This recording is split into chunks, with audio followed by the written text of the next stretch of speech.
Hello, friends. Welcome back to the Strong Stoic Podcast. I'm your host, Brandon Tumblin.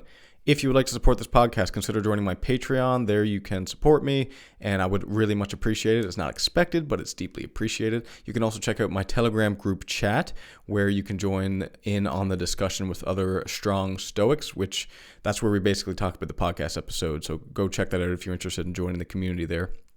Also, my articles you can find on Medium and the Stoic Gym magazine if you're interested in reading my blogs and articles. And finally, consider signing up for my newsletter on Substack, where you get the episodes emailed directly to you every Tuesday and Thursday. Allow me to introduce my guest. Today I have the privilege of speaking with David Alexander. David is a psychotherapist, the co-host of the Between Two Ravens podcast.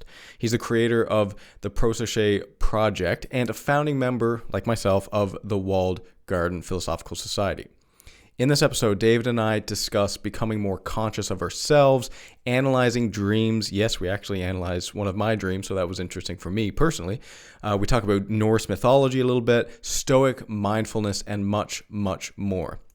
I found my discussion with David to be very natural, and I learned a lot from his psychological insight and expertise. So without further ado, please welcome David Alexander. I listened to your episode with Josh, which was really great. Yeah. He's a great interviewer, and I mean we've had a few exchanges too on the Walled Garden. But first of all, I'd like to maybe share, if you wouldn't mind, just a really heartwarming moment I had this morning. I was at a cafe, and I saw this elderly couple. They came in, and I guess they come in every day for a cup of coffee, and the older guy, he's he can barely walk. He's really elderly. And he has hearing issues. And I was sat right next to him, and I watched them talk back and forth, throughout the morning. And she would always have to repeat herself, like at least once, most of the time twice. But like she was completely okay with it, and she was happy. And it was it was such a heartwarming moment, because I remember just looking over like the level of patience that they have to have for each other, and they're happy about it. And it's like, and how many people would get irritated, right? Having to repeat themselves, and then you're just miserable every day with the person you love most in the world, just because the story you're telling yourself, I guess. Yeah. Well, it's just so crazy, because you see both. You see some older couples, and they're just like, you can tell they're just bitter and resentful at each other. Yeah. And then you meet sometimes, and they're like, they can barely walk. They can't hear each other. They can't see each other. They have to lean in to communicate. Right. But like they're smiling while they're doing it the whole time. Right. Amazing. So I just thought I would share that. Yeah, no, I appreciate it. It's lovely. It just reminds me of an old couple when I used to bartend and sing karaoke. An old couple, they always came in and did Johnny Cash and June Carter Jackson. And every single week they were there. Yeah. They must have been in their 70s or 80s. And it's just, I don't know, adorable. Yeah. It really is. I think that's kind of the goal, if you can get to the end of your life with still some positivity and patience. I mean, goddamn, like these are the people that have less time than anyone, but they're so patient with each other. Right. That's an interesting distinction. Yeah. Isn't that crazy? We're young, not patient at all. Right. Yeah, I know we may end up talking about Carl Jung today. The thing I noticed, I wanted to tell you, and maybe we'll talk a little bit about synchronicity. Saw a dead coyote in the middle of the road as I'm driving by. And I'm like, I feel like I need to tell Brandon about this. And what does it mean? I have some thoughts on what maybe it means. But I'd love to get into Carl Jung. I definitely want to talk about that dead coyote. I actually thought, I thought maybe I was thinking about this quote of Peterson's that I was hoping maybe I could just read to you, and then maybe we can just dissect it a little bit. So let me see if I can. Oh, sorry, my mouse controls are weird. Okay, so this is the quote. This was in his debate with Sam Harris, one of his debates. And Sam was basically trying to nail him down for what he believed in terms of God. Yeah. And this was one of the periods where Peterson got a little frustrated with Sam and the audience, right? But anyways, he raises some really interesting points here, so I figured I'd bounce it off you, and it really ties in with Carl Jung and his philosophy. So let me just read this for you, and then I'll let you respond to it. I don't know why you would expect to be sure about what someone believes. Do you think any one of you are capable of fully articulating what you believe?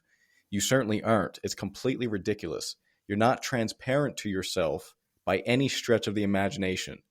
You act out all sorts of things that you can't articulate. let's go all cognitive neuroscience on this, shall we? 99% of your processing is unconscious. You're not capable of articulating yourselves. If you were, you would be omniscient. So don't give me any nonsense about that. Yeah. So there's a bit of sass in there, of course, but oh yeah, really raised some interesting points. What do you think of that? I've heard Peter said in the past, and sometimes it seems like he's just getting irritated, being like, "This is my personal belief." You know, it's one thing for me to talk about theory, but also just the idea that belief is so complicated, right? It's not knowing. It's not knowing, you know, a fact about science, right? It's just belief and how you try to wrap your mind around it. A term I really liked from Carl Jung was the image of God, right? That's a thing you can hold in your mind. You know it's there when you try to imagine it. You hold that image. What God actually is, I mean, that's far too complicated of a question. But right, that you can hold that image, you can try to wrap your mind around it, I guess, is a thing that does exist, whether you made it up or not, right, in your head. Yeah. Yeah, it's hard. I certainly think, what do you think about the idea that people are just incapable of articulating themselves? Like even to the extent that they don't even know that they're incapable of articulating themselves. I mean, even the idea of knowing what you want. We had the StoicCon X event. It was just on Saturday, and I've been reading a lot of discourses lately. And that idea of, you know, what you want, but is that what your soul, your true self wants, right? If you actually knew that, maybe you'd want something different, right? And that's, so it's, I think he's, seems like he's right on with that idea that how much of your mind is unconscious. Is it 99%? I don't know. But yeah. Yeah, well, it's interesting because the Stoics certainly had the idea that if you're going after something that's not good for you, you're simply ignorant about it. Like you don't have the knowledge to know, for example, that if I eat a bag of chips every night, I don't have the knowledge that that's going to make me obese and unhealthy in a year. And so people kind of engage in that out of ignorance. Now, whether or not that's true, maybe we can delve into that. That comes into something I think I was talking with Josh was, you know, because there's people who maybe are, eating too many potato chips, right? And it really is hurting their health. And they know it's bad. But do they know it's bad on that felt level, right? Because if they were really feeling it, they couldn't eat it. They get that and they get ready to eat it and they're like, this is going to hurt me. I'd stop, right? But while you're unconscious and trying not to know it, then you can continue doing it anyways. Yeah. Right. I actually recently reread Way of the Peaceful Warrior, and he distinguishes two terms here. And I'm not sure if I agree with it exactly, but I agree with the idea. He said that there's a difference between understanding and realization. So understanding would be like, you know, this potato chip, I know it has calories. I know it's not going to be good for me. But then realization is you see it in a three-dimensional way. Like you can project what that's going to do for you in a year, even in a week. You know, if you continue, I know I'd feel like crap if I eat.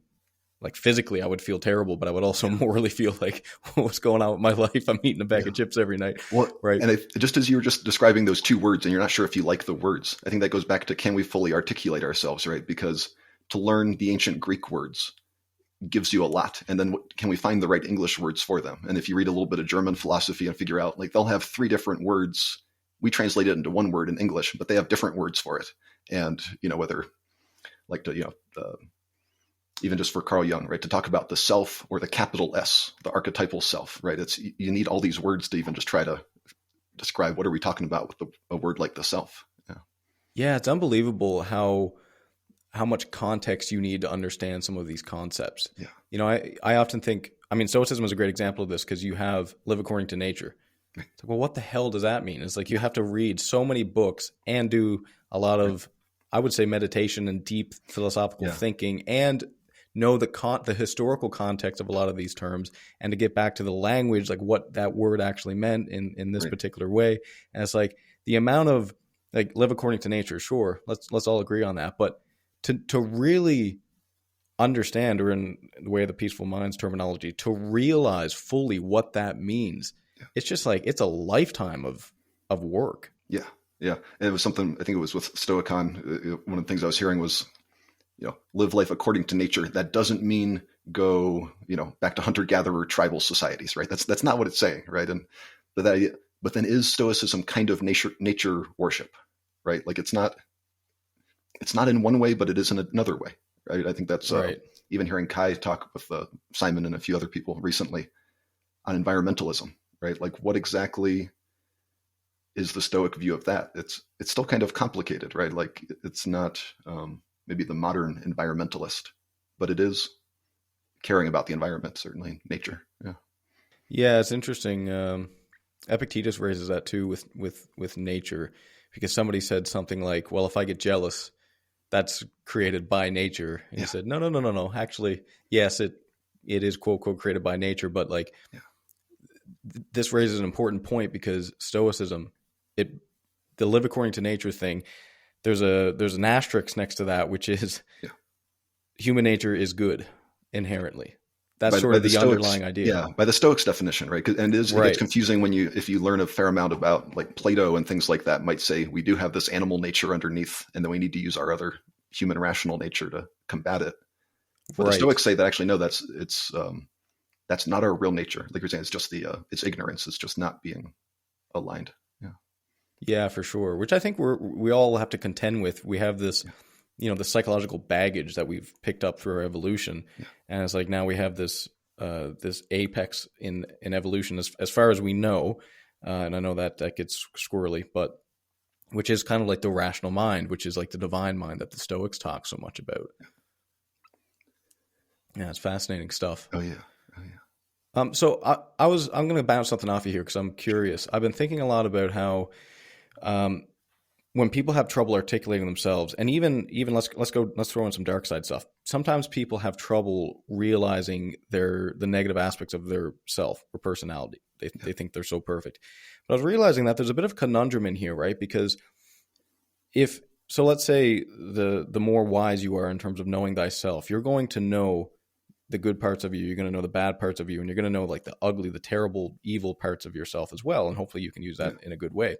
But if you're wise enough to know that within yourself, and someone else is completely like, they have no idea of their capacity for evil, they're going to see the person that understands, that has the knowledge, the realization that they have the capacity for evil. They're almost going to look at them as, well, evil, because they're thinking they're not aware of their own, let's say, insufficiencies, morally speaking. They might get defensive. They might be like, that intimidates me, but I don't want to admit that it intimidates me. Let me look down on it. Right. Yeah, for sure. But it's almost like it's like you can't make someone else realize that they have capacity for evil.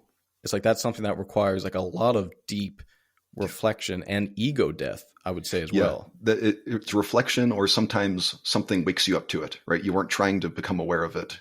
Something just made you, and you're confronted with, that's not me. I would never do something like that. Yet I just did. And I think that's what puts people into therapy sometimes, is a fair way to say it. Yeah.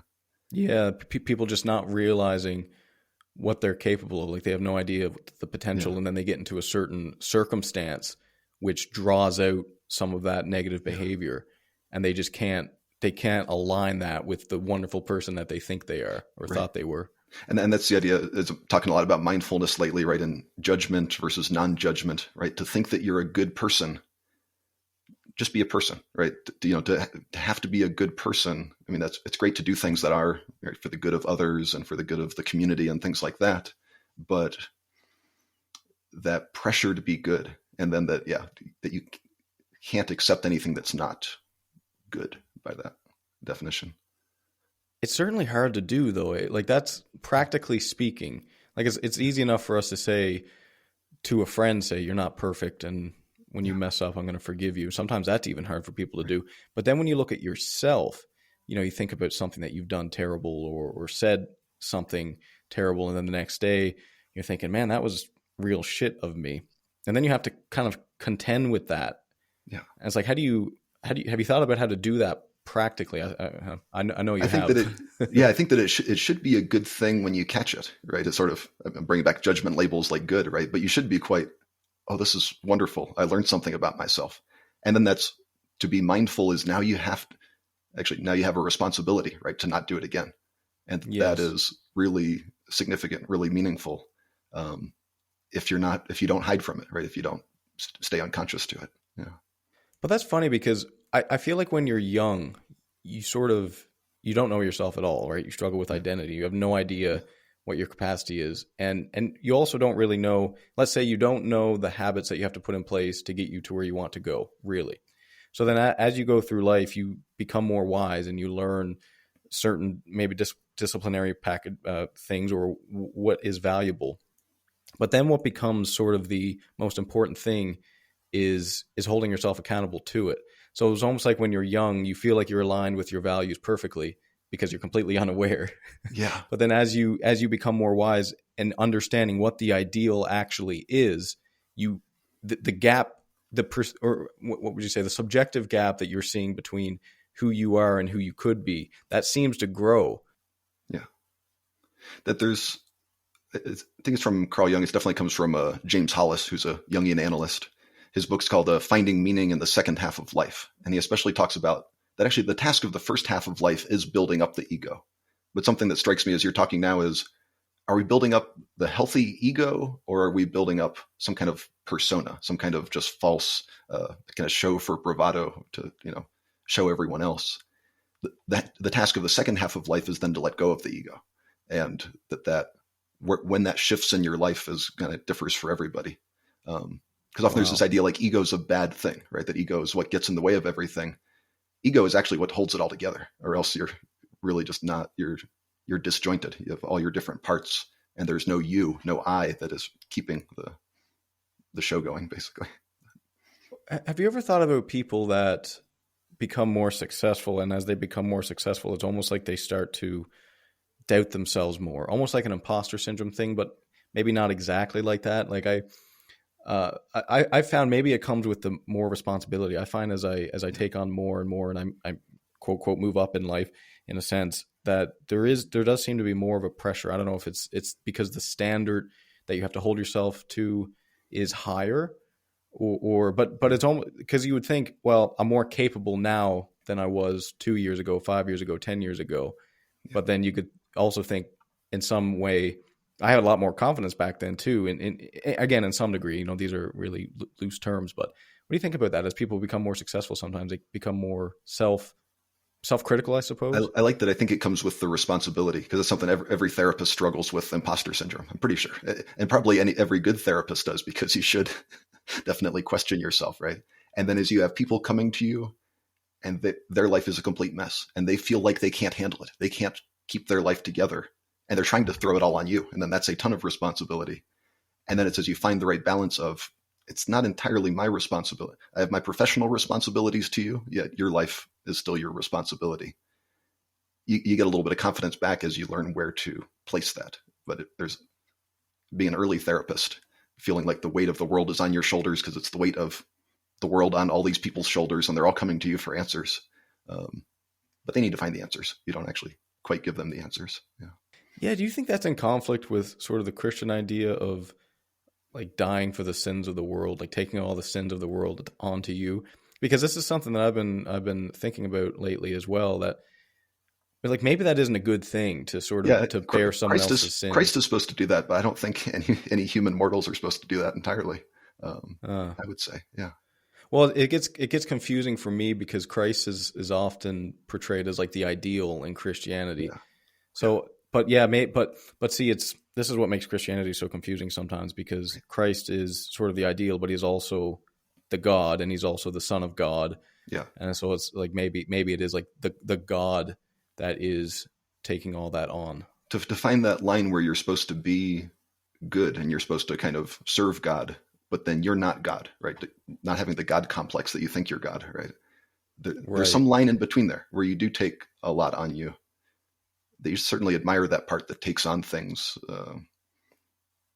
Sorry, I had a thought there for a moment. One thing was, reading I think it's the Sermon on the Mount. One of the things, and that's where there's the line about turning the other cheek. But one of the things it says in there is that it's really written for the disciples of Christ. But that doesn't necessarily, well, at least the way I read it, doesn't necessarily mean anybody. It's almost like a thing that says, how is a philosopher supposed to behave, right? How are, the priests supposed to behave? Because you're showing everyone an example. That doesn't actually mean that's the rule for everybody's day-to-day life, or that everybody needs to be judged by.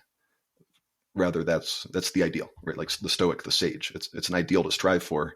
It doesn't mean that you're awful when you don't get there. Right. It's kind of like the paradox of the Stoics would say, you get to choose to not be offended by something that someone else says, yet also be against offensive speech.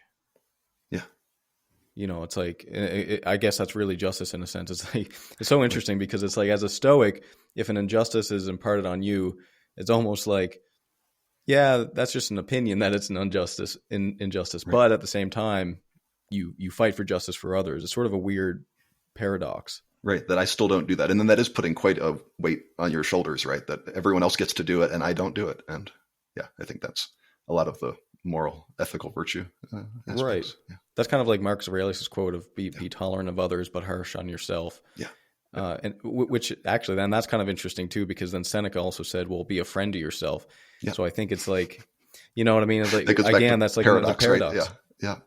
Yeah. Cause it's interesting, that balance between being harsh on yourself, yet also just kind of, again, like being a friend to yourself, like how you would treat a friend. I mean, you know, sometimes we say things to ourselves that we would never say to anyone else. Yeah. Right. That's not justice either, right? That's not justice to yourself. Yeah. Right. It's interesting, you know, how I met Simon was asking him about that quote that he would say so often that was that self-improvement is equal parts self-criticism and self-compassion. And I'm like, Simon, where's that from? And he's like, it's from Epictetus, from the Enchiridion. And I'm like, Simon, I read the Enchiridion and I couldn't find it in there. And he's like, oh, it's from Sharon LaBelle's version. I still never found it, but that's how I started emailing back and forth with Simon. That's awesome. Yeah, that is self-compassion and self-criticism. And it's that tight line. It's like that balancing act between letting your ego get too big, but also not letting your self-esteem fall off a cliff. Right. That's exactly. I think that idea of what's the healthy ego, right? Might be something like that. Yeah. So what inputs do you think, like if you're a person, which you are, I think, if you're a person, what inputs do you have to sort of, I don't know, let you know that you're at least on the balancing act? Maybe you're not perfectly balanced between like having too big of an ego and having no self-esteem, but that you're, I don't know, what inputs would kind of hint that you're at least somewhat balanced? Right. It's a really hard question. How do you stay aware of yourself? Actually, so this goes back to the coyote. What do I think the dead coyote means is the coyote is the archetype of the trickster. So that there's a dead coyote. I'm hoping I'm making some improvement in not deceiving myself. And I hope that's what the coyote's telling me there this morning. Ooh, what's funny is like when I drove back, he was gone. So I don't know if they just dragged him out of the road so he wouldn't keep getting run over or what happened there. But wow. And so, yeah, I mean, this is why mindfulness is such an important thing, both in my practice. It's the thing I'm starting a group on in the walled garden, to stop and look at yourself, right? That's a thing you need to do. And then, how do you know you're being honest? And I think part of it is actually also looking to your feelings. And that's the thing that then I try to make sense of that within the whole Stoic context. And maybe as I look at it lately, I think maybe it's something that gets more into mysticism, things that maybe are more Plato or Pythagorean, but not exactly Stoics, to trust your gut feelings, and that's a thing to pay attention to, not just be more rational and change it. It's so hard to, or rather, it's so easy to self-deceive. Yeah, I think, and then the question is, well, if you were completely honest about your insufficiencies, could you even handle that? Like, could you handle? Yeah. Can you really handle the truth about yourself? No, the idea is you have enough psychological defenses that keep you unconscious because you can only handle a little bit at a time. And I was just reading this. It probably had to be Robert Johnson, the analyst. He was saying you don't, as a Jungian analyst, you would not confront a person with all those things. They couldn't handle it. You'd break them down, right? And then they'd be depressed and they probably wouldn't come back, or something would go awfully wrong, right? That you can see a little bit about yourself. You can hear a little bit at a time. And then you can let a little more defenses down as you go. And so maybe that is constant progress, constant effort to find it all out. I'd almost throw an analogy to exercise, which I like to do. If you're a coach and you have an athlete come in, you're going to notice probably like 10 things that they're doing wrong, but you can't tell them the 10 things that they're doing wrong on day one. You have to, like, that takes months, maybe even years, depending on what it is, because they come to you and maybe they're wobbly on their self-confidence, and maybe they don't even feel like they're good enough to be in the gym. You know what I mean? And people struggle with that. And then you're going to point out on day one all the terrible things that they're doing. It's like they're going to it's the compliment sandwich. You tell them the one thing they're doing right, the one thing they're doing wrong, another thing you really appreciate about them, and then they can hear it. The thing they need to Right. do in the middle. Yeah. Yeah, you kind of, it's interesting. But then you ask yourself, because this is where my head goes to, okay, if that is true, and I think it is, that there's so much of better selves that we're unconscious to because our ego can't handle it right now, like where the hell am I going to be in 10 years? Like what am I doing right now that I'm unconscious about, that when I think back on this in 10 years, I'm going to think, holy crap, like what an a-hole. Oh, yeah. Oh, that's a really good question, right? And that's those things when you sit and you try to be mindful, that a lot of people struggle with mindfulness. And, mindfulness doesn't exactly come easy to me, but the place where I really recognize it, I practiced it, I think, long enough. So maybe it comes easier to me than for some. But with dream analysis, sometimes I'm looking at a dream and there's a thing and you just can't go past it. And you can almost see it and your mind won't let you. Your unconscious mind won't let you see the thing that's in your dream because you're not ready to see it, right? And so that, and then later maybe you come back and you're like, you know what, I bet I know what that was now that I learned a few more things about myself. Right. Yeah. It's interesting, mindfulness. Maybe we can go into that because I was listening to your conversation with Josh on In Search of Wisdom. And I almost thought about it practically because one of the things, so I work on boats. I manage the loading of boats, and there's a lot of different contractors you have to manage. Yeah. And the worst thing you can do, I think, when you're in that situation is get bogged down into the details of things. So what you got to do is you kind of got to go in, you have to plan so that there's a plan and everyone knows what they have to do. But then you have to sort of just show up. And this is hard for a lot of people to do in the work environment. Sometimes, specifically as a leader, you have to just show up and be mindful. And it's almost like it feels like you're not doing anything, but it's actually the opposite. It's like you're there and you're just watching, you're just observing. And if you do that, like you'll start to notice, oh shit, the welder's over there. He shouldn't be over there doing that. We need to focus on this, or where's that piece going to go? Like all these little things start to kind of come out to you. Whereas if you don't do that, if you're so bogged down into the details, you can't do that. And so I suppose that's sort of the leader's job, is to take a step back and be mindful to keep the spirit of the team moving in the right direction. One of those thoughts, why are you the leader, right? Is you've probably done it for a while. You got quite a bit of experience doing it. And there will be things where there's just too much information coming in. Kind of back to Peterson's quote, right? There's 99% of all the nerves that are giving input to your brain. You can't be paying attention to them. You can't be thinking about your little toe right now because we're trying to think where we're going in this conversation and keep moving and not lose our train of thought. But then, so you look around and you try to be very conscious of, what's the checklist, right? What are all the things we need to do with this loading this boat? But you'll also probably have a gut feeling that some things, this isn't right. And you kind of noticed it earlier, but you didn't really notice it. And until you notice it, it won't sit right with you. And then that's what brings your attention back to it. So that part that you have to listen to, whether you call it feeling or intuition, something in there. Yeah. Yeah, I guess it does come with experience. It's interesting. As soon as you mentioned the little toe thing, I was like, what's my little toe doing down there? What's going on? Yeah, that's interesting. But yeah, I think it certainly is the case that you do get this intuition, and then sometimes you run from that because you don't know what it is. Yeah. Like it's almost like sometimes you put it in a box because you can't fully identify it. Or sometimes it's something that you put in a box and you don't want to open it because you suspect what the consequences are going to be if it is what you expect it to be, something you screwed up or something like that, right? That would really tie into like the anxieties in therapy that you actually want to change. This is where you want to change your feeling, right? It's not about trusting your feelings, about trusting your intuition. It's that I'm afraid of it and I hid it in a box and I'm not actually willing to look at it. Because when you look at it, then you actually get to see, is it actually that scary or not? But this irrational fear is the fear to even go look at it, fear to deal with. Right. A thing that probably has to be dealt with, right? You can't just keep putting it off, but you put it off as long as you do. Yeah.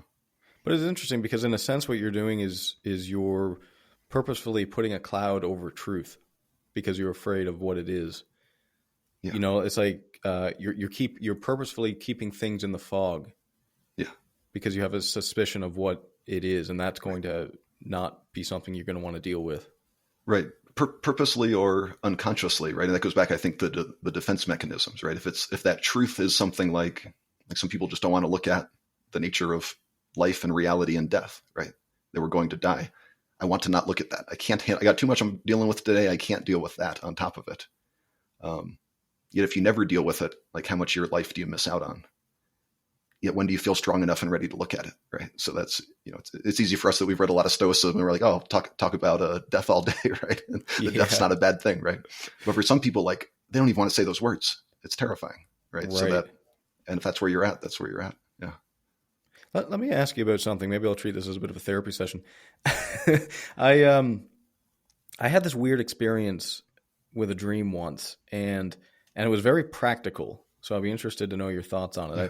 I was on this very stressful project, and it was getting kind of towards the end. It was really stressful. I was under a lot of pressure at the time. But there was two pieces, I won't get into the technical details, but it was basically a piece that had to fit on a piece of machinery. And so it was a new part we ordered. It came in, it was in the warehouse. So it wasn't next to the machinery that it had to go on. Yeah. And I saw them individually. So I went, when the piece came in, I went and I looked at that and I said, okay, it looks about right. Took some measurements. It's good. And then obviously I'm well aware of the machinery and didn't think much of it. And I went to bed that night. I don't know if it was the same night or maybe a night after, within a week or so, but I woke up at like 3 a.m. and was fully conscious of the fact that the part that came in was not right. Yeah. There was a piece, there was like a notch cut into it that just wouldn't fit on the other piece. Yeah. And that came to me through the dream, and I woke up, in a cold sweat, basically like, holy shit. That's going to be a problem, right? Yeah. So that completely fits that intuition. It makes me wonder whether it means anything deeper, whether there's any other meaning of what's going on there. But I think mostly it's that your mind wasn't really sleeping. It was running through the day's problems, right? And it's like, this is a problem, and you weren't conscious of it. So we're going to wake you up and make you be conscious of it, right? It's strange when it's, as you said, a practical and an engineering problem. But if you think of, for anybody else, whether it's a relationship thing, whether it's something else in your life, right? It might show up in more metaphorical language, but I think it sounds like that's a very practical dream, but it was very important for you to notice that, right? Well, what's crazy about it is I went in at like 5 a.m. to basically as early as I could go in to confirm, but I didn't need to confirm. Yeah. I knew. Yeah. I knew it was wrong. It wasn't like, oh, did I remember that wrong? No. I knew it was wrong. Yeah. This comes back to knowing and belief, right? And not having enough different words for it, right? Like, did you know it on a practical level, right? Like, would the judge take your testimony of it or something, right? Could you prove it? But you knew, right? And that's, whether intuitive, gut feeling, things like that. Right. So, what do you think was happening, I guess, in the moment? So I showed up, when I looked at that piece, for example, I was there for quality control. Like I was there to be like, is this the right size? Is it fitting right? Like, do you think I was just stressed at that point that I wasn't mindful enough to notice that particular thing? Or do you think I just didn't make the connection, not because of stress, just because I didn't make the connection? And then as my dream was kind of unwinding, I sort of put two and two together. Oh, it's a good question. Why didn't you catch it? Right. Yeah. I mean, I would think it's just, it would be that question to mindfully notice where your mind was at that time, right? Was it on something else, right? Was it already going to the next step, right? So you're like looking at this step and you're like, this looks, if it's something kind of similar and you've been through that step so many times, that makes sense to be like, okay, it fits, just feeling like it fits the pattern. That's the hard part then, to go back, because in the present moment, you could sort of notice where your mind was. Maybe one way to say it is, if developing the skill of mindfulness, would you be more likely to catch it then, right? That maybe there would be some feeling that even when you couldn't see it and know that there was something wrong there, maybe you would feel it. And that the dream comes up when you didn't feel it when you needed to. Now it's bringing it back to you. Right. I think from an engineering perspective, I see this quite a bit, that a lot of the problems that arise, it tends to be because too many people thought it's going to be fine. Yeah. Meaning too many people maybe received a part and they're like, yeah, I trust the drawing I sent. I trust the manufacturer. Yeah. It's like they have full faith, blind faith, Yeah. foolish faith in that whole process. And it's fascinating because if you look at some of the engineering failures, the major ones, it's normally because you'll let's say you'll do a design, and then your boss will look at it, Yeah. and then he'll send it to me, and I'll look at it, but I'm not really looking at it because I know that you did the drawing, and I know that your boss already looked at it, and then someone else will look at it, and they'll say, well, 3 people already looked at it, they didn't see anything wrong. Yeah. And it's like, it's not even a competence issue. It's not like they don't understand, how to look at things and properly evaluate it. They've just taken for granted on blind faith, basically, that enough people checked it that it's going to be okay. And it's crazy to me that that's how a lot of these engineering failures occur. Yeah. But you think, right, when you look at that to double check their work, you really almost never have time to go through it with as much time as they took doing it in the first place, right? You're always having to shortcut. And that's, I think, with our conversation is going right now, I think it fits, though, that it's by your intuition kind of that you don't have to look at every single step, right? It's like when I like talking about mindfulness, that's not just like meditation, sitting there quietly breathing, right? But also, noticing your 5 senses, to go for a walk and to mindfully walk. And like back to said, paying attention to your little toe, to pay attention to what it feels like as you take each step, right? As you're walking and you feel like, what is your knee doing? What is your foot doing? What do you feel? Sometimes you start tripping on your feet because you don't normally think that much, right? It was automatic before. But sometimes maybe it is good. For a difficult job like air traffic control or quality control, right? You really do maybe have to break it down. You can't be on doing too much automatically or unconsciously. Yeah, I guess that's why, excuse me, that's why sorry, what is it? Aircraft controllers? Traffic. I think that's what I said. Yeah. Yeah. But anyway, yeah, they tend to have a lot of vacation days and stuff because of that very nature. They have to balance so many things psychologically. It's so taxing. They need to be mentally fresh. They need to be fully ready to do that. Right. In my undergrad, I worked in a cognitive psychology research lab, and that's one of the things they really study air traffic controllers. That's the word. Yes. Because they have to, and that question of, can you get better at this? Or do you just need to find the people who have this incredible working memory, ability to shift their mind from one thing to the other, to react quickly to things, balancing all this at once. Is it true that not everybody can do it, or are there skills you can develop and then you can do it more? Right. Yeah, I think there's definitely something to be said about the skill of it, because an experienced person, maybe someone that had a bit more experience than I did in that same situation, would have thought there's a decent chance that they messed up where that notch is supposed to go. Yeah. So that would have been on their list of things to check. But that's why I imagine you almost always, with your type of work, I'm sure, have to have a lot of checklists, right? And heuristics and the things to check. But then, and so it's good to have those, right? That's what you learn. But then there's this other part that is, what's the thing you didn't think to put on the checklist? And you didn't normally need it there, but today you would need a different item on there. I think that just comes from, the experience, the intuition side of it. Yeah. Yes, and that's really what experience gives you, because any monkey can look at a checklist, right? And hey, I make them too, but it is a matter of updating it as things update. And sometimes you have to get rid of shit that you don't need there as well. Yeah. But then there is also that aspect, like you said, of intuition, of what's an outlying thing here that I should probably check. Yeah. And sometimes that's honestly, and I gave that example earlier, but that's happened to me before, like several times. That was just a really clear cut for me. That example of like this piece matching there, and then I go to bed and I wake up at 3 a.m. sweating. Like that was like a very clear cut example, but that sort of thing is not unusual. Yeah. The only thing I think you improve there, rather than it showing up in the dream, because maybe sometimes you needed to catch it sooner. You didn't have time to go to sleep that night and dream, right? Is because your unconscious mind knows it when it happens, but you can't access it, right? There's 99%. You can't pay attention to all of it. But how do you get in touch with it a little bit, right? And that would be, other than mindfulness and kind of things like that, it's a very tough question. Yeah, it's so hard. I'd be so mad if I found out that I was purposefully, like unconsciously hiding something from myself because, and then it screwed me later, Right. like, which happens all the time. But that idea that did you see it, right? Because you saw it, your eyes passed by it, but then it didn't mean something to your conscious mind at that moment. So it is that, yeah, your unconscious mind collects all the information, or it's aware of the information.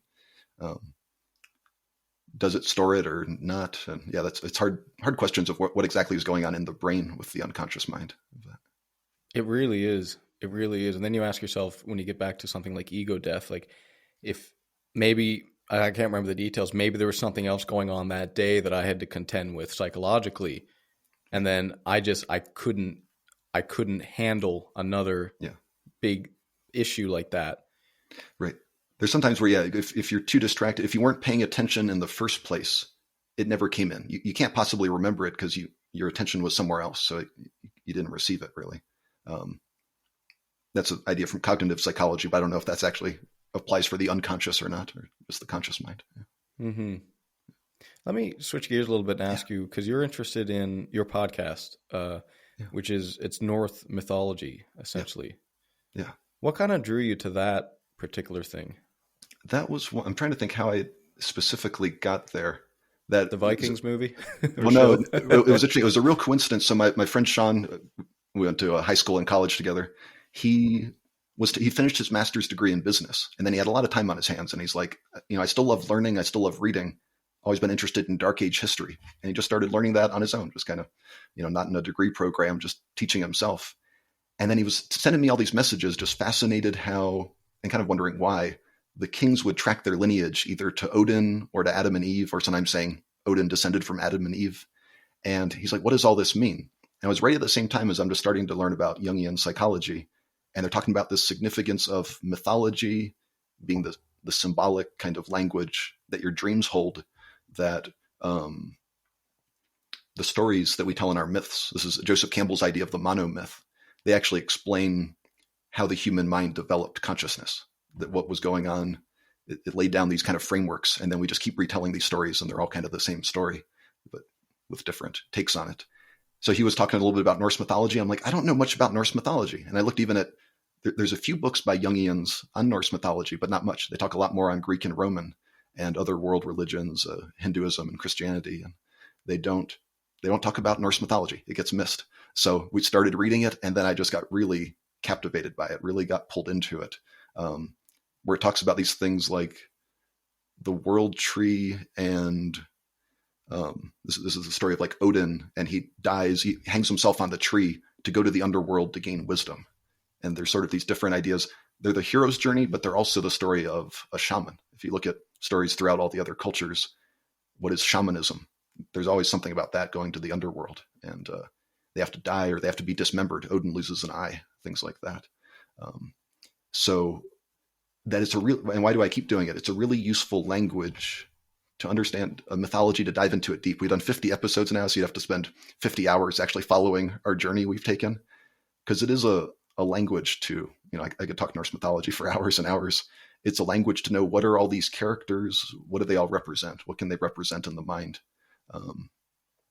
And then goes back when I see a coyote and I think it's the trickster, it's immediately, Loki the trickster. That's what we're doing this season on. And that Loki he deceives you, yet also when you get too stuck in your ways, he tricks you into getting back on track, or back to fate is actually one thing.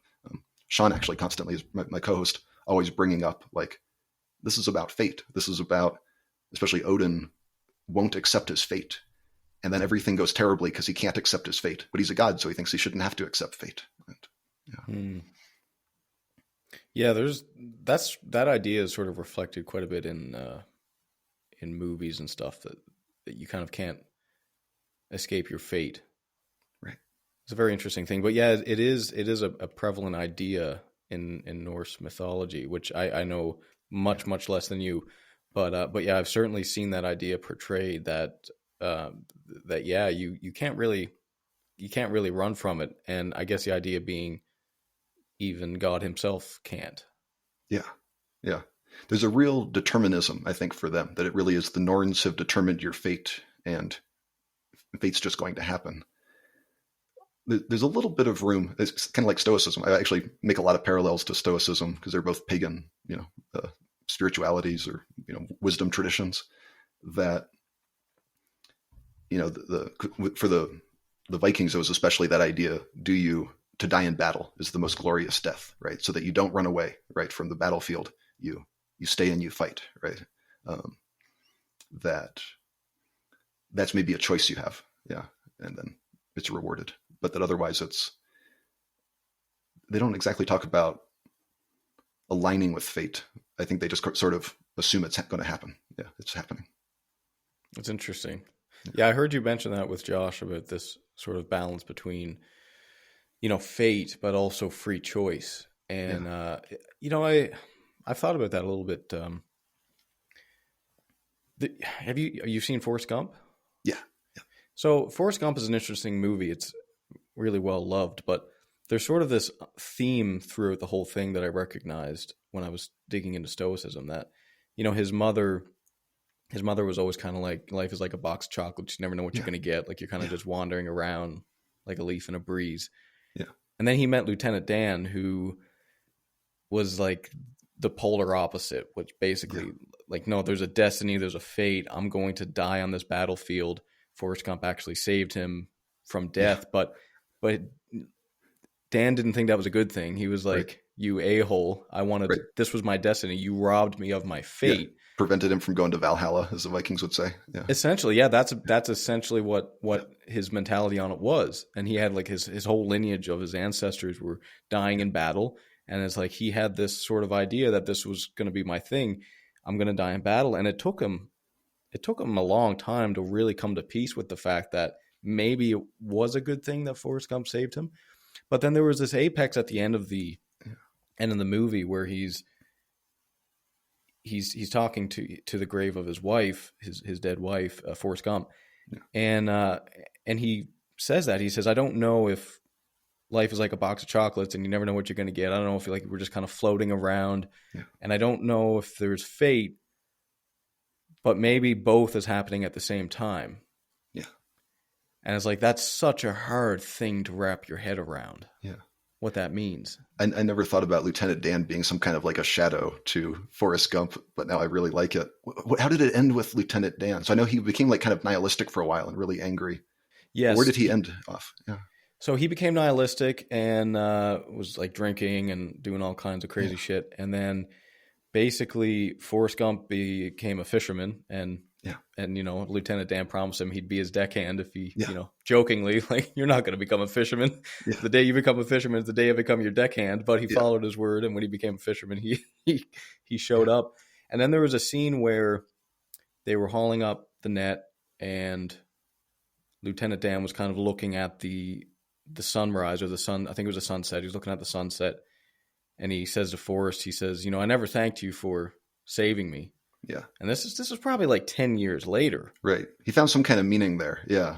And I think that is that, because it seems like his fate, right? And you said it, this really ties into the Vikings, the ancestors, right? They all died on the battlefield. It really felt like his path. Yet does he have a different path, right? Is he unique, right? He doesn't need to follow that pathway. And then that it's not easy, and it's actually much harder then to not die on the battlefield. Yeah. That's interesting. Yeah. It's easier to die on the battlefield. Yeah. If you're convinced that that's your fate. Right. And it took 10 years for him. I don't know. I'm just guessing, but it was probably like 10 years for him to psychologically evolve himself to being okay, and more than okay, at peace with that fate that he had in his mind, dying, that dream of him dying on the battlefield, just that whole image of himself dying, and accepting that actually maybe there's something better here for me. Yeah. And that Forrest needed to save him. And there's all kinds of, what are the interconnected pieces of fate that it then led to. Yeah. Right. Well, yeah. And the whole purpose of that movie is like, Forrest is this, he's basically an idiot, right? Like he's not a smart guy, kind of like Dostoevsky's Idiot book, but has really pure intentions. Yeah. And because of the pure intentions, despite him being taken advantage of at times and this and that, things worked out okay for him. So if you get in the way I always take the myths is like a dream, right? So there's the part of yourself that is Forrest Gump, and is it almost being a little bit stupid with your optimism? But then you need to you need that part of yourself. You don't need to be Forrest Gump, but you need to have Forrest Gump within you somewhere. Right. Well, he's basically a naive child. Yeah. Yep. Right. That's essentially what he is, and somehow stumbles through life. Yeah. And it's like, I don't know how, but I've watched the movie like 20 times, but I don't know. And then you have to come to terms with your own internal Lieutenant Dan as well. Yeah. That's the other thing too. Yep. But it's so funny to me that, you can have, that anyone can have this idea of fate and that this is how my life's going to go, even if it's resulting in death. Yeah. And then becoming nihilistic because that didn't come into fruition. Yeah. Isn't that interesting? Right. I think that goes, it's a thing that, and actually they were talking about quite a bit at StoicCon X as well. The idea of Stoics who are like, you're not Stoic enough to be a Stoic, and who is a Stoic and you're not a Stoic. And none of that is very Stoic of yourself in the first place to be worried about. But that there is that. And I think that really ties in the idea, as I often think of, with the shadow with Stoicism, right? To be having all this talk about virtue, right? All this talk about, I'm focused on virtue. So this is, I'm sure you probably know, but one of the images I really liked of Carl Jung's definition of the shadow, that you're light of consciousness, right? It shines on what you're conscious of, and then that casts a shadow. It's what you can't see that's behind you, right?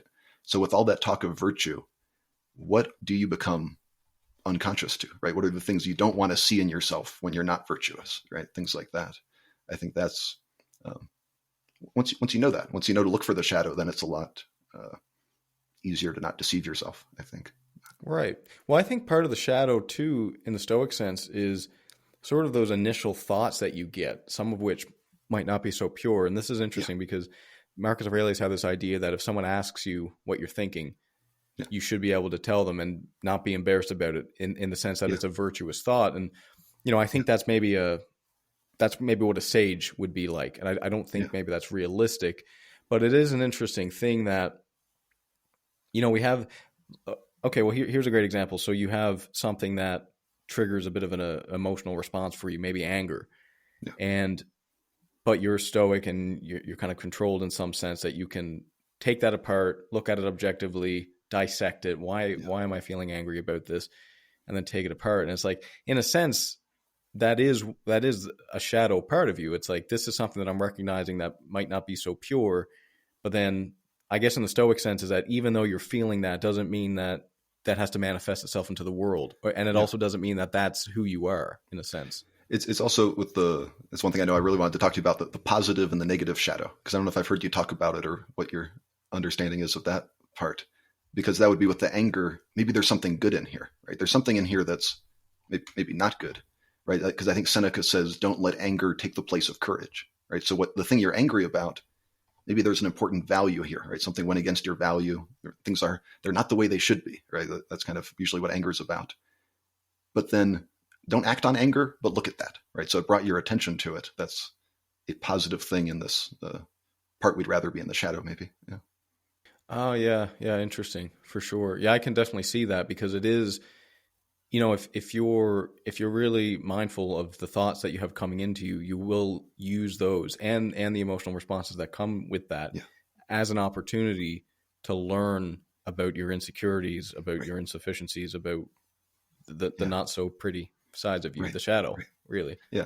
Even anything as you're describing that Marcus Aurelius, right? You should be able to describe your thoughts and them be perfectly fine things you want anyone to know. Even when they're not, you should at least be willing to admit them to yourself.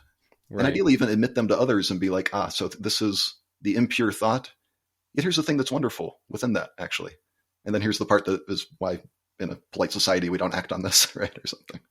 Yeah, absolutely. Well, I think that too, because I think one of the mistakes we make is not being open with the negative sides of ourselves. Yeah.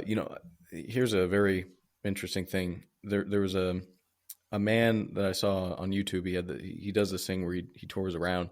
His son committed suicide, unfortunately, but he was basically spreading the message that he was a very successful man. He did really well in his career. He was a good father, like just an excellent person. Yeah.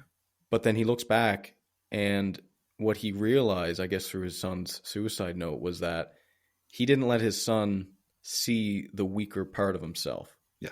So his son was watching him and looking at him and being like, holy shit, here's this sage, right? Here's this guy that's doing all these great things. He's a great dad. He's this and he's that. How the hell am I ever going to come close to that?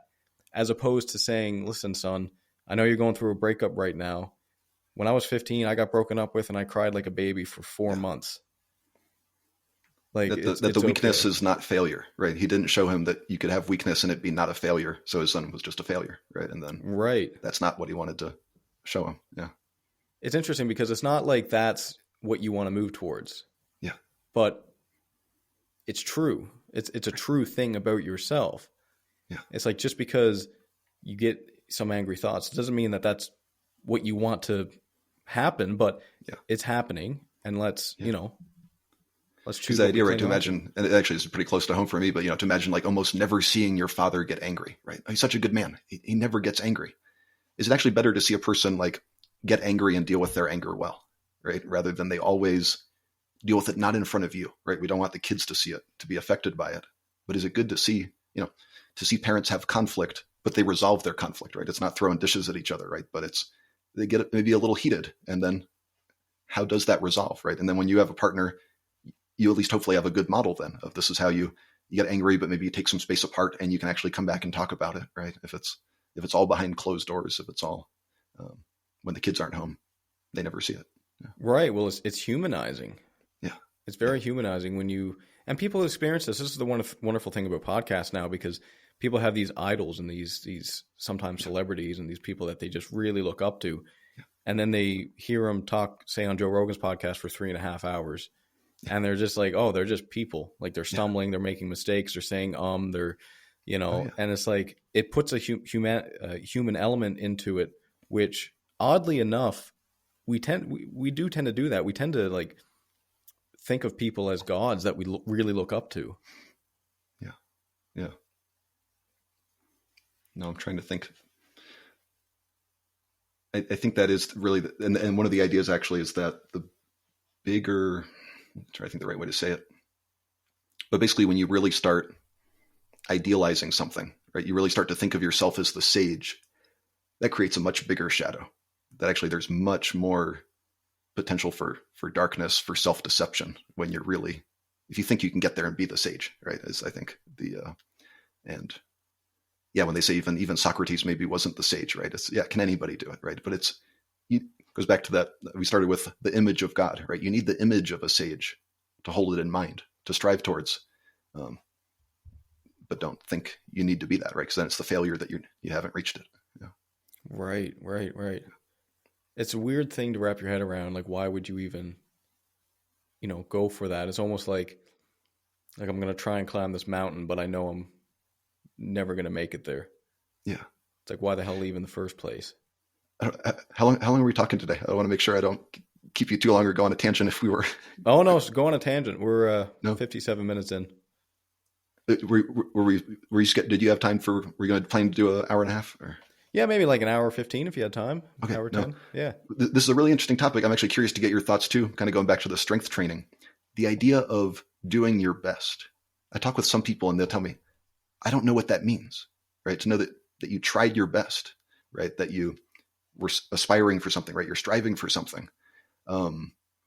It's a really healthy attitude to have, to know that you tried your best. Yet perfectionism is the opposite of that, right? Never good enough. I need to keep pushing myself. What are your thoughts on that? From a strength training perspective. Yeah. So I've been strength training for, 13, 14 years now. The more I think about what that means, doing your best, it's like, it's being present and putting as much focus into the quality of what you're doing as you possibly can. Yeah. And there's a plan in place. And hopefully if you got your wits about you, you got a decent coach that is giving you a plan, and so you follow that. But it's really like, here's a great way of putting it. So if you work up to a heavy back squat, a lot of people will throw some weight on the bar when you're warming up, right? You may get into a few body weight squats just to get the hips warmed up, and then you put on a little bit of weight, You do some squats, you just rip it out and you put it back and you put a bit more weight on. You're not even thinking about what you're doing. What you're thinking about is the 300 pounds that you have to lift in 20 minutes or 10 minutes once I get warmed up. Yeah. That's what intermediate athletes do.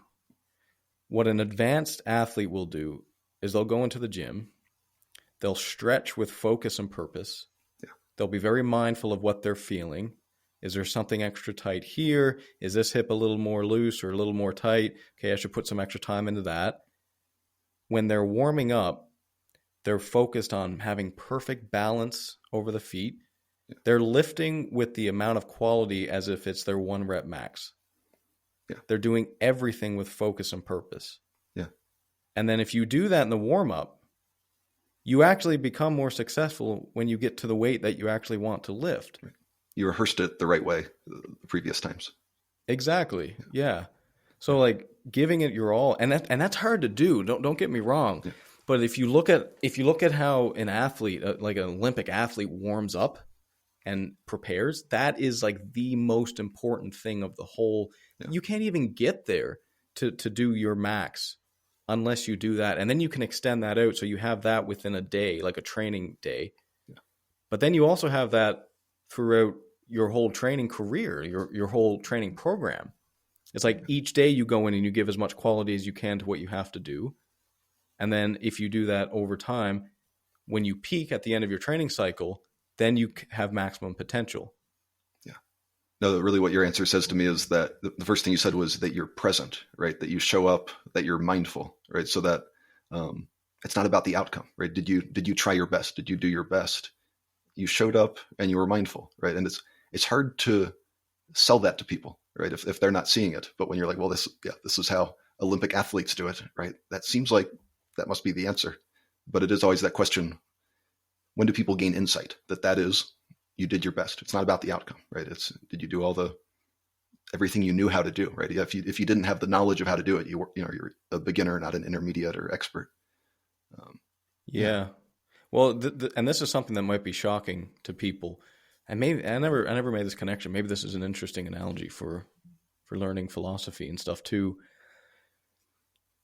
What high-end athletes tend to do in the gym is they track their 1 rep max, the maximum amount of weight that you can lift.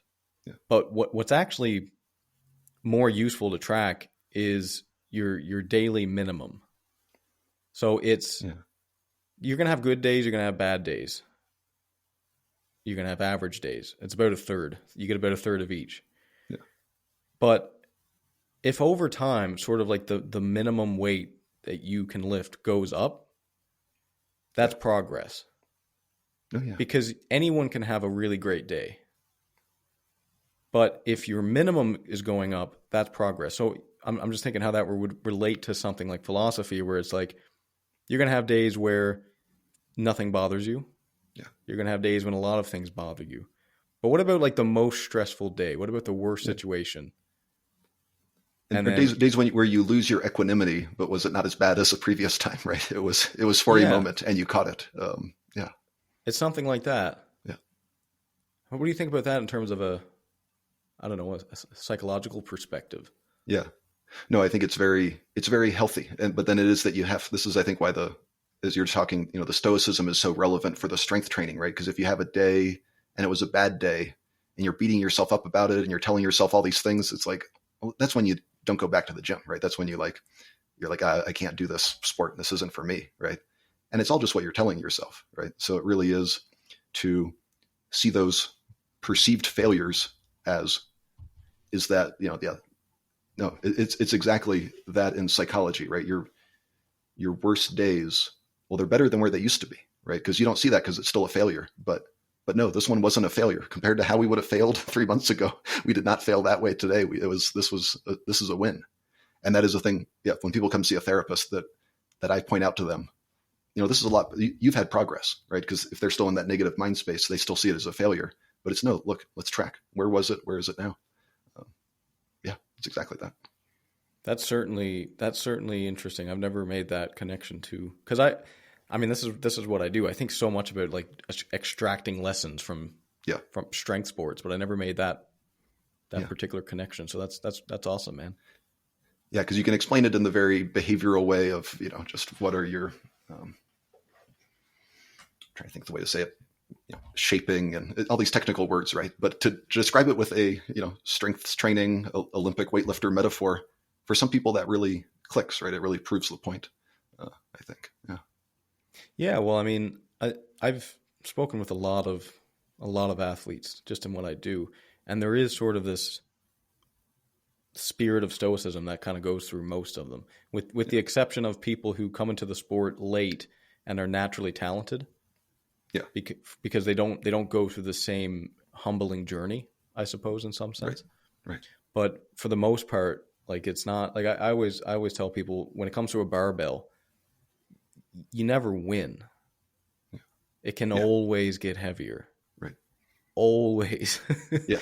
And it's like, and that's the same with life, which really ties in with me, and which is interesting too, when we talk about things like taking on responsibility. Yeah.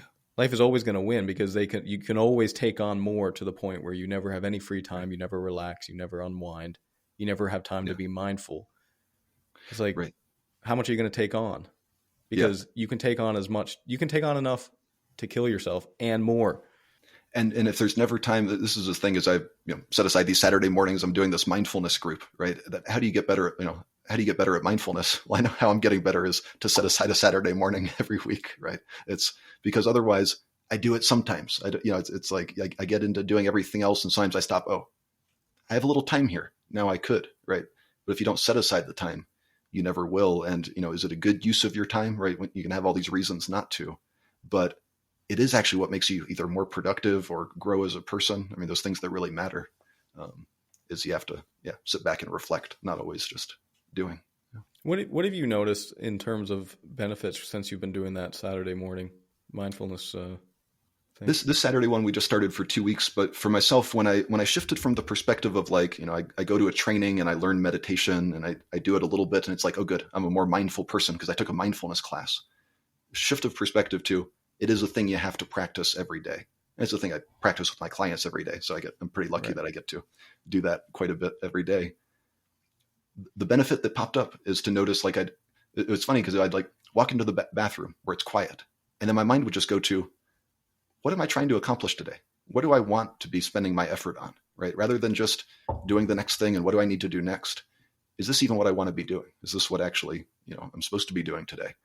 That would just pop in kind of whenever it gets quiet though, right? It's not in the middle of a rush, but maybe it's when you're driving, maybe it's something where you can just let your mind sit for a minute. Then that thought pops up, be mindful. So if you do it once to do it, it's not about, I don't think, meditating for 15 minutes in a row. Much better to do it for a minute 3 times a day, just somewhere, meals or before you go to sleep, when you wake up. That's the habit, to stop and think mindfully. What is my mind up to right now? Interesting. And so, but that's basically what you're trying to do, is you're trying to turn off what you're thinking about and just kind of see what comes in, or be mindful of what's coming in. Yeah. It's to see what's there, right? Because if you're rushing around, then it's like, okay, that's what it's on now, that I need to, I got to get some laundry. My son's in preschool and he needs blankets for his cot for nap time, right? That's what I could be focused on, right? But then what else is my mind doing? And mostly I'm focused on what we need to say next in our podcast we're having here. Right. But then if I stop and look, what else is there in the background? One that, maybe is things I need to do that I've been putting off, but also then things like your dream, right? Of the thing with the equipment, and there's a piece and they don't fit. And I never stopped and thought about that. And now that I stopped and thought, I'm like, oh no, this is a thing that's coming. If I don't deal with it, it's going to get worse, right? That those are the things we don't want to think about. We have to have the space and the willingness to look at it for it to pop up in our mind. That's fascinating, because I've always felt personally that, so I'm introverted. I love people. I love spending time with people. But if I have too much social interaction, I don't have time to process that stuff. Yeah. And so I spend a considerable amount of time just like allowing myself to think, to contemplate. Yeah. And it's like, and that's what I need to do that. I have to do that to the extent at which I want to engage socially, because if I don't process a lot of those thoughts, I can't even think. It's like, things just get blurry for me. I've struggled to figure out if I'm an introvert or an extrovert. And I've taken some surveys that's actually, I might be an ambivert, that may be possible. And some people say, no, you're just, ashamed to be an introvert. But I'm like, I don't think I really am, because I get a lot. This is why I talk to my other psychology friends, right? But no, I really get a lot out of talking to other people. That sometimes actually my mind thinks, I come up with new ideas, I work through things. And when it's, a person you trust, a person you can actually let your mind go and say things. Yeah, I think that is the distinction, introvert and extrovert. Because in a lot of ways, I'm very introverted, but I see that part of myself too. Yeah, that's interesting. Well, I certainly gain a lot of clarity speaking with people. Yeah. I definitely do. But our talk today, for example, there's probably like a dozen things that I have to go think about. Now, if I have like 8 interviews back to back in a day, yeah, I'm going to be a miserable piece of shit by the end of the day, right? Because there's just so much I haven't processed. I'm not going to sleep. Right. Oh yeah. That question then of is it adaptive sometimes to put it off and just sleep, or to put it for a time when you can deal with it later? Those are some real questions of almost kind of like intentionally dissociating from that, right? Like if for your job, that's maybe not safe to do, right? Because you need to notice that there's something wrong with that piece going on the ship.